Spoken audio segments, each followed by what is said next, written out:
Jaya Jaya, Shiva Rajaya here from vitalcoaching.com. We are talking about coupling, country coupling, and the topic for this video is what are your top 3 coupling shadows or coupling challenges. A coupling shadow is this place of discomfort, the place where you feel like you're disconnecting from your partner, the place where you feel like you're losing energy, intensity, or connection, the places where you have a feeling that you get maybe drained, or the places where there is dissonance kicking in between the two of you. So there are a few steps that you want to take when tackling shadows. And the first one, of course, it is to identify what this shadow is. So I'm just going to give you some examples over here. I'm creating a new set of cards for the coupling shadows. And the first one is like truth betrayal. I'm going just to read them to you so that you have a little bit of an idea. You have truth betrayal, power loss, unwanted claiming, when your partner claims you too much in social situations, for instance, mothering or fathering toxic dynamics. You have high pressure, demands, and expectations. You have comfort sinking, where suddenly you get so comfortable with each other that you are basically stagnating within the context of the relationship. You have rivalry and competition between two partners. You have tech distractions, right? This one is a big one. Getting lost into your phone, checking your Facebook profile instead of being there present with your partner. Coupling stress and coupling anxiety. This is the fear of losing each other, the fear of abandonment, for instance, lies and deception. This is a big one as well. So this is betrayal with, cheating episodes and so on. So this is a little bit of a heavier coupling shadow. You have threat and intimidation. Now we start touching on things that have to do with energetic or emotional abuse, creating a lack of safety within the context of the relationship. And then you have, another coupling shadow, for instance, which is control and micromanaging. So when you have your partner who is really trying to hold you, control your actions, control your thoughts, control who you spend time with, this is robbing you from a very essential aspect of your human dignity and human sovereignty. So eventually that contracts you and asphyxiates your field. Then you have things like secrecy, concealing, hiding, or what I call transparency gap. Transparency is one of the core elements that really creates resonance between two human beings. And you have neediness and dependency, again, a big one. The neediness or the clinginess is when you feel that your partner is completely focused on you and needs your attention, is constantly requesting your attention, and is not able to function by himself or herself. Cheating and betrayal, we already mentioned that. Emotional and physical abuse, branching out and competing. So this is again within the field. For instance, if you are creating a business together, and then your partner steps out and starts doing their own thing and then enters in competition with what you have been doing. So this is a bit more specific. Social media games, oh my God, this one is a big one as well. It is everything that is happening on social media. So, for instance, if posting certain pictures or not posting them, having a relationship status or not about your relationship, making it public or not, trying to control what your partner is doing on social media, who they are interacting with, and all that stuff. So the social media field is really, really a big one. And then you have hypocrisy, incongruency, denial, or dishonesty. So this is when your partner or yourself, you're not communicating in honest ways, or you are saying something but then behaving in a different way. So that's incongruency. And then you have the whole field of external shadows. And those are the shadows that are projected in your relationship coming from an external source. For instance, it might be a parent, your mother-in-law, your father-in-law, or it might be your own parent, or it might be a sibling, or it might be somebody else at work, or it might be an ex-girlfriend or boyfriend, an ex-lover, it might be your children, or it might be simply the circumstance that you are in that are going to create stress and pressure on your relationship. So those are external shadows. You have internal shadows, which are related with the dynamics between two people. And then you have external shadows, which are related with the shadows of the dynamics of the coupling experience with other people outside. You might notice, for instance, your girlfriend or your boyfriend goes out one evening, spends time with this friend, and then comes back with a whole change in their mind and perception of your relationship. So that influence might positively or negatively impact the dynamics that you're experiencing with your partner. Another big one, correcting, discrediting, fighting, and arguing. So this happens when you have two people not being able to hold space for two opposing views. It's a very simple thing, a very simple way to solve the fighting and arguing thing, especially over things that are out there, facts or things that you believe, is we have a different experience of reality. And that's okay. I'm okay with you having a certain opinion. That doesn't make you lower or better person, worse or better. And I'm totally able to hold space for your opinion and my opinion, even though they look like opposing views. So this is really an important piece, because otherwise you're going to spend the rest of your life trying to convince your partner that you are right and they are wrong. So what about we're both right? Simply our experience of reality is different. So that some micro aspect of that is when you are constantly correcting your partner. You might say something or they might say something, and then you notice, I don't know, a grammar mistake or something incorrect in what they are sharing, and then you stop their flow and then correct them. So this is extremely annoying, and it can become really toxic in the dynamics of your relationship. Contribution gap or unbalance. So this means that you are doing all the household, for instance, you are taking care of everything, taking care of the kids, bringing the money, and your partner is sitting at home playing video games on the couch. There is no financial contribution, there is nothing coming in. Sometimes it's more subtle than that, but sometimes it's a really big gap in terms of contributions. So that creates eventually lots of resentment, because to hold the coupling space, well, you need two people who are more or less contributing equally. Even if the tasks or responsibility are separated, you might be responsible for, bringing in the cash, and your partner takes care of the kids and the household. Whether it's a man or a woman, it doesn't matter, but that there is some form of balance in those dynamics.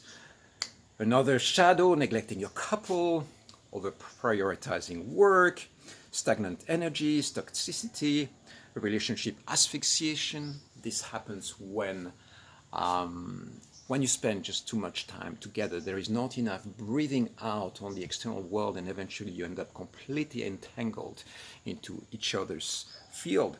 That creates codependency, of course, and then you have another shadow, which is mission, vision, expectations mismatch. So what this one means is that you might have a vision and your partner has a different vision. You might know about it or not know about it, and then in the process of evolving, you realize that there is actually an inconsistency or a mismatch when it comes to your life vision. For instance, I want children, you don't want children. That's a very easy one. Or I want to live in that city and you want to prefer on living in a different city or a different country. I want to spend my weekends just having fun, and you want to spend your weekends working, for instance. So those are like lack of synchronicity in the alignment of the vision that can, of course, create a lot of tension in the communication. And then you have another big one, emasculating and defeminizing. It means that you remove with awareness or without awareness, the power of your partner, sexual power, the erotic energy, or simply the masculinity of your power when it comes to emasculating your power. So how does emasculating happen? Well, basically, if you're micromanaging your partner all the time, if you are treating your partner like a child, instead of opening space around them, then eventually they're going to start sinking, and lose their sovereignty in the process. And it's the same the other way around when it's defeminizing. What this means is that you can steal away the life force of your female partner and kill their Shakti, kill their femininity in the process of wanting to lock them and domesticate them and put them into boxes. So this happens in society on a large scale, but your partner can be also the major agent in creating this restriction in your field. Another shadow, you've got so many of them. High trigger sensitivity. This means that you cannot talk about certain topics without your partner going crazy. And if you have a lot of topics, then you feel like you're walking on sensitivity all the time. This is walking on eggshells. It's like you have time bombs all over the place, a real minefield of potential explosions happening throughout the day or throughout the interaction that you can have. And so this is high trigger sensitivity. Another one, emotional threat, right? With this one, what does that mean? It means that your partner might put you under pressure. It says it's either you behave or you will bear the consequences of your actions. So this is coercive power. It's threat. It's what you do with kids. Very often parents are going to educate the kids. It's either you finish your food or you go back to your room. So we are going to isolate you. We are going to take away the love so that you do what I want. Okay? So this is emotional threat. It happens a lot in relationships. Future projections, imagining what's possible, what might happen, and basing all that on things that are not real, on simply potentials and possibilities. And then you have past reminiscing. This is bringing back the past experiences. Sometimes your partner has been having a shadowy past, and you keep on bringing it up. And you say, yeah, you have been a drug addict in the past, and that's something that I cannot live with. And keep on bringing that back into the present moment. Or you might have had a fight like 2 years ago, and later in today's world, you are still talking about it and still bringing it up because there is some wounding that is unsolved. Stuck on past triggers is a little bit the same thing. Losing your individual identity, you don't know who you are anymore. You're just fitting in within either the agenda of your partner, within the agenda of the couple. You had all these dreams, all these things you wanted to do as an individual, and then you get lost. Being a mother or a parent, working really hard, and you forget about who you are. So you lose your individual identity or individual sovereignty. Too much in romantic zone, yeah, that can happen. Sometimes there is too much romance. It means that you tend to be stuck in that specific vibration frequency. So what you want to bring in there is more maybe other forms of excitement, challenge, interesting discussions, other things that are going to happen in your mind, other frequencies and other archetypes in your relationship.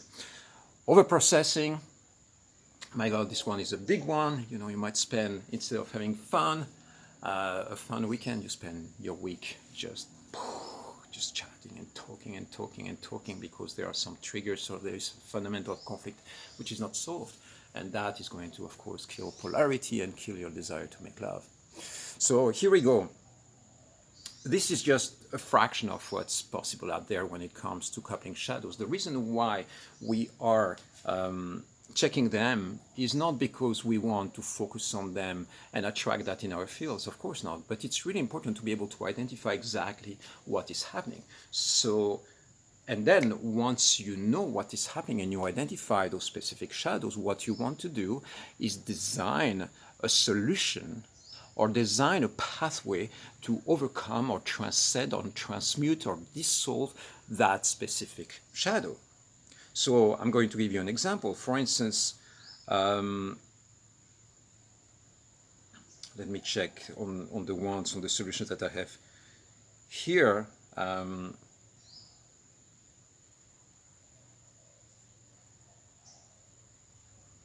For instance, on the shadow of toxicity, right? Being in toxicity.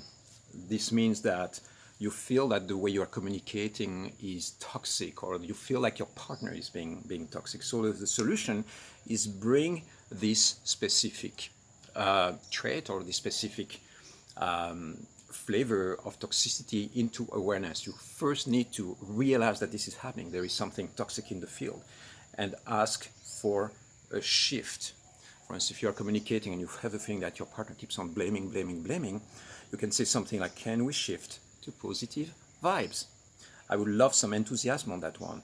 It's playtime. For instance, those are lines that you can use that are going to help your partner shift from being in a toxic place, from a negative place, to shifting to positive energy. And of course, your partner needs to have that skill to be able to do it. If your partner is not trained at all and has no idea how to master their own positive vibes, then it's going to be very hard for them to access that specific quality. But it's something that you can bring up and train. And of course, that can be a deal breaker. If you are with somebody who's got a lot of toxicity in their field and constantly, negative about everything, complaining about stuff, then that might burn out your relationship. So here you go. So what I want you to do right now is identify 3 core shadows that might be present in your relationship. If your relationship is already completely, absolutely perfect, fantastic, no problem. It doesn't have to be the shadows that I mentioned. Of course, you have way more possibilities right now. This is a file that I'm creating and building, and you can simply check on your relationship and identify the 3 core shadows that you might be facing with your partner, and then you start searching for solutions. What do you do when you're exposed to that shadow in your relationship? What are the ideas that come up to mind? And then start designing the solution and practicing the effective solution. So for any given shadow, you might not have just one strategy or one solution. This is not a ready-made recipe, okay? This is not like a cooking recipe where you apply simply the ingredients and it works. No, it's an art form, okay? Mastering the shadows, shadow mastery for your couple is an art form. You need to be exposed to the shadow multiple times to figure out and design eventually the core strategies that are going to help you with that specific shadow. It doesn't mean that you have to be exposed to them hundreds of times, but it means that you have to understand the pathway from that specific shadow, being in that shadow state, to transcending the shadow, optimizing your coupling experience, and being able to transcend, dissolve, destroy, transmute that specific shadow. So to any given shadow, you might have 1, 2, 3, 4, 5, 10, 20 strategies that might actually work. When you are in the middle of a fight, you might have 10 to 20 valid strategies that might work.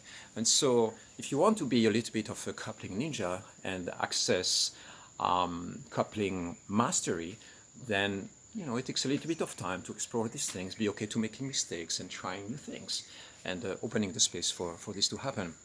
Okay, this was a little bit of a long video, close to 18 minutes.